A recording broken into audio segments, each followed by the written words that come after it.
Hi friends, இன்றைக்கி ஒரு சூப்பரான ரொட்டீன் vlog தான் உங்களோட ஷேர் பண்ணிக்க போகிறேன்.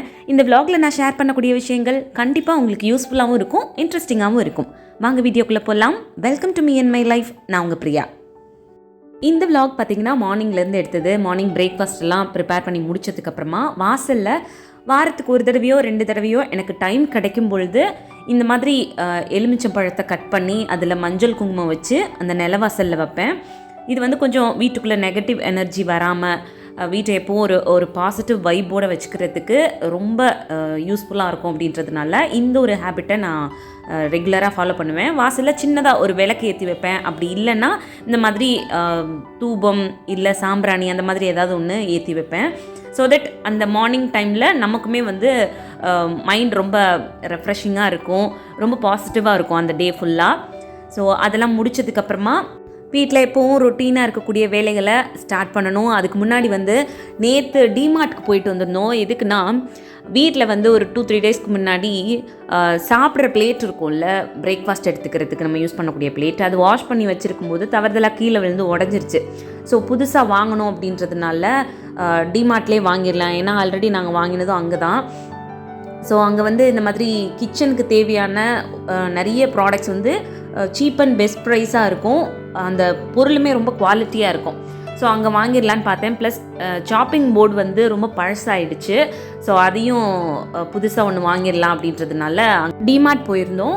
கொஞ்சம் க்ளீனிங் ஐட்டம்ஸும் வாங்க வேண்டியது இருந்துச்சு, அதையும் வாங்கிட்டு வந்துட்டேன். அந்த பொருள்லாம் தான் இப்போ எடுத்து வச்சுட்ருக்கேன். நேற்று நைட்டு லேட் ஆகிட்டதுனால இது எல்லாத்தையும் எடுத்து வைக்க முடியல.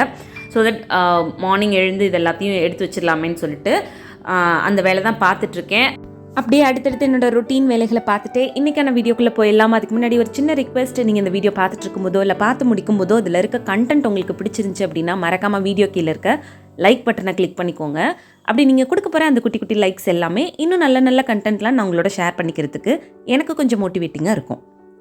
நம்ம லைஃப்பில் பார்த்திங்கன்னா ஒரு சில நேரங்களில் சில சூழ்நிலைகளில் சில விஷயங்களை நம்ம பண்ணணும் அப்படின்னு நினைப்போம். அது நமக்கு மனசுக்கு சரின்னு பட்டுச்சு அப்படின்னாலும் நம்மளை பற்றி யோசிக்கிறதுக்கு முன்னாடி மற்றவங்க நம்மளை என்ன நினைப்பாங்க, இதை நம்ம பண்ணுறதுனால நம்மளை சுற்றி இருக்கவங்க நம்மளை எந்த விதத்தில் பார்ப்பாங்க அப்படின்னு நினச்சி மற்றவங்களை யோசிச்சே சில விஷயங்களை நம்ம வாழ்க்கையில் பண்ணாமலே விட்டுருவோம்.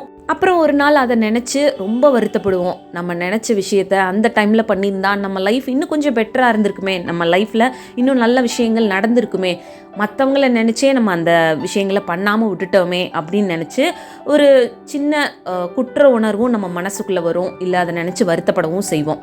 அப்படி நம்ம நினச்சி மற்றவங்களுக்காக செய்யாமல் விடக்கூடிய சில விஷயங்களை பற்றி தான் இன்றைக்கி வீடியோவில் நான் உங்களோட ஷேர் பண்ணிக்க போகிறேன். நான் இப்போ சொல்ல போகிற இந்த விஷயங்கள் உங்கள் வாழ்க்கையில் எப்போ நினச்சிங்க அப்படின்னாலும் அது உங்கள் மனசுக்கு சரின்னு பட்டுச்சுன்னா கண்டிப்பாக பண்ணுங்கள். யாரை நினச்சும் எதை நினச்சும் பண்ணாமல் விட்டுட்டு அப்புறம் ஒரு நாள் அதை நினச்சி குற்ற உணர்வோடு வருத்தப்படாதீங்க. வாங்க அது என்ன மாதிரியான விஷயங்கள் அப்படின்றத 1 by 1 பார்க்கலாம். ஃபர்ஸ்ட் விஷயம், நம்மளை நாம் டேக் கேர் பண்ணிக்கிறது. நமக்கு பிடிச்சமான ஒரு ஃபுட்டை ப்ரிப்பேர் பண்ணி சாப்பிட்றது, நம்மளோட ஹெல்த்துக்கு தேவையான விஷயங்களை நம்ம கொஞ்சம் கவனிக்க ஆரம்பிக்கிறது, நம்மளோட ஹெல்த்தை வந்து இன்னும் நல்லா வச்சுக்கிறதுக்கான விஷயங்கள் பண்ணுறது, நம்மளோட ஸ்கின் கேர் பண்ணிக்கிறது, ஹேர் கேர் பண்ணிக்கிறது, இதெல்லாம் வந்து நம்ம பண்ணிக்கிறதுனால நம்மளை சுற்றி இருக்கவங்களோ நம்ம ஃபேமிலியில் இருக்கவங்களோ அவளை மட்டுமே ரொம்ப கேர் பண்ணி பார்த்துக்கிறா, இல்லை அவளுக்கு வந்து ரொம்ப முக்கியத்துவம் கொடுக்குறா அப்படின்னு நினச்சிருவாங்களோ, இல்லை இந்த ஏஜில் எதுக்கு இந்த ஸ்கின் கேர் ஹேர் கேர்லாம் பண்ணிகிட்ருக்கா அப்படின்னு நினச்சிப்பாங்களோ அப்படின்னு மற்றவங்கள நினச்சி இந்த விஷயங்களை உங்களுக்காக நீங்கள் பண்ணாமல் இருக்காதீங்க. ஏன்னா நம்மளோட ஹெல்த்தும் நம்மளோட அப்பியரன்ஸும் நல்லா இருக்கும் பொழுது நமக்கே வந்து ஒரு கான்ஃபிடென்ட் லெவல் வந்து ஜாஸ்தியாகும். ப்ளஸ் நம்ம நல்லா இருந்தால் மட்டும்தான் நம்ம கூட இருக்கவங்கள நம்மளால் நல்லா பார்த்துக்க முடியும். இதுக்காக வந்து நம்ம டேக் கேர் பண்ணிக்கிறதுனால நம்ம ஏதோ செல்ஃபிஷாக இருக்கோம், இல்லை நம்மளை வந்து ரொம்ப கேர் பண்ணி நமக்கான டைம் நிறைய கொடுக்குறோம் அப்படின்னு மற்றவங்க நினச்சிப்பாங்களோ அப்படின்னு எப்போவுமே வாழ்க்கையில் ஃபீல் பண்ணாதீங்க. ஏன்னா நாளைக்கு நம்ம உடம்புக்கு முடியாமல் படுத்துட்டோம் அப்படின்னா அப்படி நினைக்கிறவங்க யாரும் நம்ம கூட உட்காந்து 24 மணி நேரமும் நம்மளை டேக் கேர் பண்ணிக்க போகிறது கிடையாது. ஸோ தட் எப்போவும் எல்லாரையும் கவனிக்கிறதுக்கு முன்னாடி நம்ம மேலேயும் நமக்கு நிறைய கேரிங் இருக்கணும். அதை நீங்கள் பண்ணும்போது யாரை நினச்சும் எதுக்காகவும் கில்ட்டாக ஃபீல் பண்ணாதீங்க. ரெண்டாவது விஷயம், நமக்கு தகுதியான விஷயத்தை கேட்டு வாங்கிக்கிறதுல எப்பவுமே நீங்கள் ஒரு தயக்கமோ இல்லை ஒரு குற்ற உணர்வோ இல்லை யாராவது நம்மளை தப்பாக நினச்சிப்பாங்களோ அப்படின்னு எப்பவும் நினைக்காதீங்க. ஃபார் எக்ஸாம்பிள், நீங்கள் ஒரு இடத்துல ஒர்க் பண்ணுறீங்க அப்படின்னு வச்சுக்கலாம். உங்களோட வேலைக்கும் நீங்கள் கொடுக்கக்கூடிய எஃபர்ட்டுக்கும் நீங்கள் கொடுக்கக்கூடிய டைமுக்கும் அவங்கக்கிட்ட இருந்து கிடைக்கக்கூடிய சேலரியோ ரிவார்டோ சரியான முறையில் உங்களுக்கு கிடைக்கல அப்படின்னா அந்த இடத்துல நீங்கள் தயக்கப்படாமல் உங்களோட விஷயம் என்ன அப்படின்றத அந்த இடத்துல உங்களோட அத்தாரிட்டி கிட்ட நீங்கள் பேசலாம்.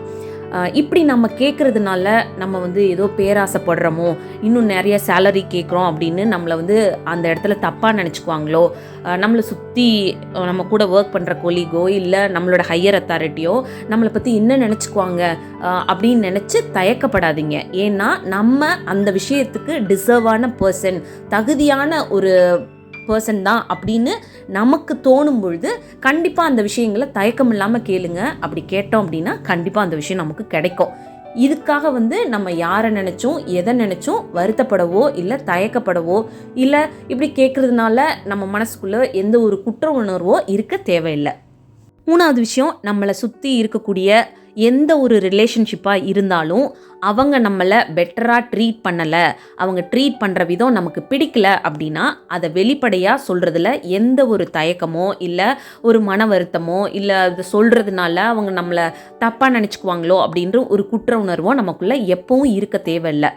ஏன்னா மரியாதை இருக்கக்கூடிய இடத்துல தான் அன்பு, பாசம், மற்ற எல்லா விஷயங்களுமே இருக்கும்.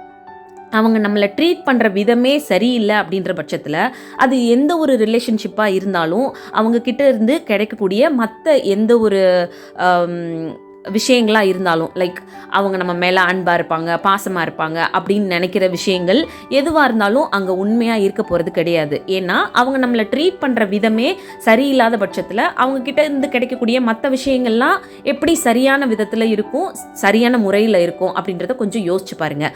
ஸோ தட் நம்மளை சுற்றி இருக்கக்கூடிய எவ்வளோ நெருக்கமான உறவுகளாக இருந்தாலும் நாம் அவங்கள எந்த அளவுக்கு மரியாதையோடு ட்ரீட் பண்ணுறோமோ அதே அளவுக்கு நமக்கு அவங்க ட்ரீட் பண்ணுற விதமும் இருக்கணும் அப்படின்றத அவங்கக்கிட்ட நீங்கள் வெளிப்படையாக சொல்கிறதுல எப்பவும் எந்த ஒரு தயக்கமும் இருக்கக்கூடாது. இப்படி நீங்கள் சொல்லாமல் விட்டுட்டீங்க அப்படின்னா அந்த உறவுகளுக்குள்ள நிறைய ப்ராப்ளம்ஸ் கொஞ்சம் கொஞ்சமாக க்ரியேட் ஆக ஆரம்பிக்கும். ஏன்னா அவங்க நம்மக்கிட்ட ரொம்ப அட்வான்டேஜ் எடுத்துக்கிட்டு என்ன வேணாலும் பேசலாம் அப்படின்னு பேசுவாங்க. இது அப்படியே போய் ஒரு ஸ்டேஜில் அந்த ரிலேஷன்ஷிப்புக்குள்ளே ஒரு பிரச்சனைகள் வர ஆரம்பிக்கும். அப்புறம் ஒரு நாள் அதை நினச்சி ஃபீல் பண்ணுவோம். அதுக்கு பெட்டராக நம்ம ஸ்டார்டிங்லே என்ன நீங்கள் ட்ரீட் பண்ணுற விதம் சரியில்லை, இன்னும் கொஞ்சம் பெட்டராக ட்ரீட் பண்ணிங்கன்னா நம்மளோட ரிலேஷன்ஷிப் நல்லாயிருக்கும் அப்படின்றத வெளிப்படையாக சொல்லிடலாம்.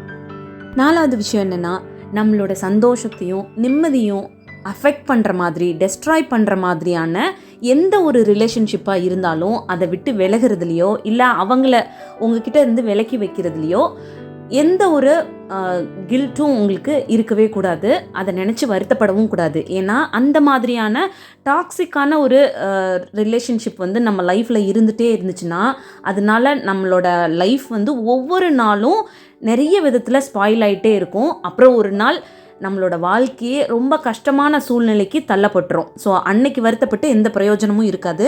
இந்த மாதிரி டாக்ஸிக்கான ரிலேஷன்ஷிப்பில் இருக்கக்கூடிய ஒரு பர்சன் ரொம்ப நாள் நமக்கு பழக்கப்பட்டவங்களாக இருந்தாலும் சரி, ரொம்ப கம்மியான டைம் பீரியடில் அவங்க கூட பழகிருக்கீங்க, இவங்க நம்மளோட லைஃப்பில் நம்ம கூட ட்ராவல் பண்ணுறதுக்கு சரியான ஒரு பர்சன் கிடையாது அப்படின்னு தெரிஞ்சிச்சுன்னா உடனே அவங்கள விட்டு விலகிடுறது உங்களோட மைண்டுக்கும் உங்களோட லைஃபுக்குமே ரொம்ப ரொம்ப நல்லது.